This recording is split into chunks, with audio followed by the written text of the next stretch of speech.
people are concerned that some of your members, if they don't agree with the leadership, aren't afforded an opportunity to express themselves. Does the EFF stand by freedom of speech? Of course we do, and I think that freedom of speech politically, in terms of organizational code of conduct, it's just not you speak out of the blue. You've got to be able to speak to right people in the right platform at the right time. And right people are the members of the EFF, the leaders of the EFF in its platforms, in its meetings. That's where you raise issues. Surely you don't expect us to address our issues through the media. We don't interfere. We don't hear media reports. Even the eNCA, I'm sure, runs itself much more decently as a company. So that's what we mean, and we're hoping yet again that these fighters will report to work as the caucus position is agreed upon. Now, there's obviously video footage running live on our channel. Will members be disciplined if they have been found to act violently against one another? Yeah, as soon as the official reports are made to the organization will implement its systems, and I think that let's not anticipate it. Let's see how the organization resolves itself, how it wishes to build itself, how it wishes to correct itself. Let's give that space, let's give that time. We're not wanting to be distracted about what is having to happen here, and we're not buying into the disruptions or the distractions. We've got to stick to the plan.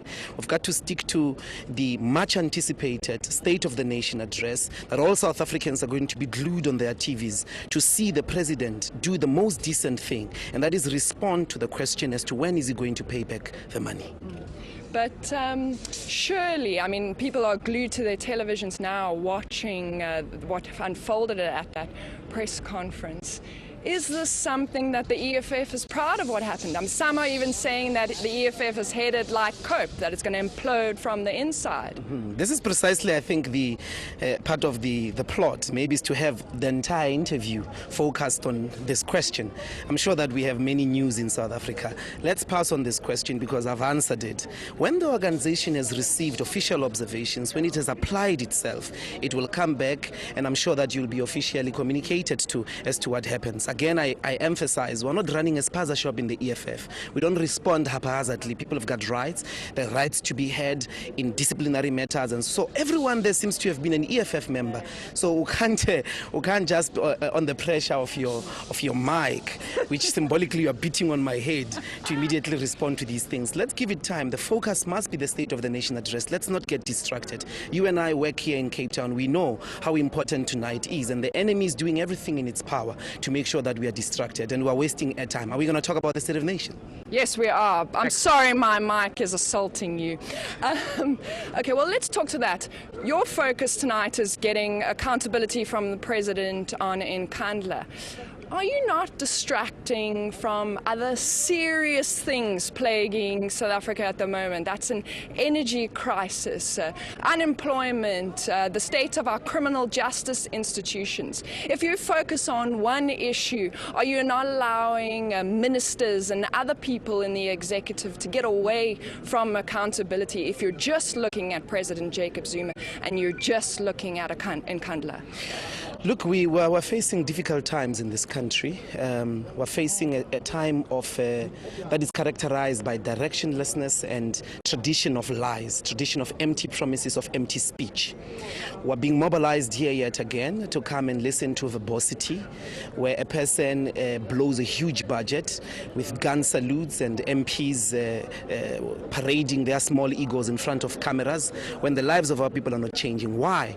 They speak all the time because they don't get held accountable. They speak because what they say is not tested. We are here to do that.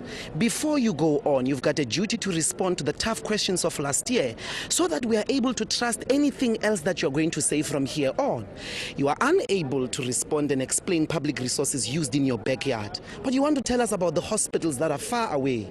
It can't be. That's hypocrisy. So the act of insisting on the questions, not just in Nkandla, is to restore meaning to the speech, to restore meaning to what politicians go around saying, that they're able to know that what they say can be held accountable because it's got consequences. That is the importance of tonight. It's a power dynamic that wishes to restore truth, that wishes to restore dignity and meaning to what politicians say. We don't want to be misled by the president no more. So that's why we're going to stand our ground tonight. No matter what they do, he must know that he must answer and be accountable. Everybody pays in South Africa. Everyone pays. Why can't he pay?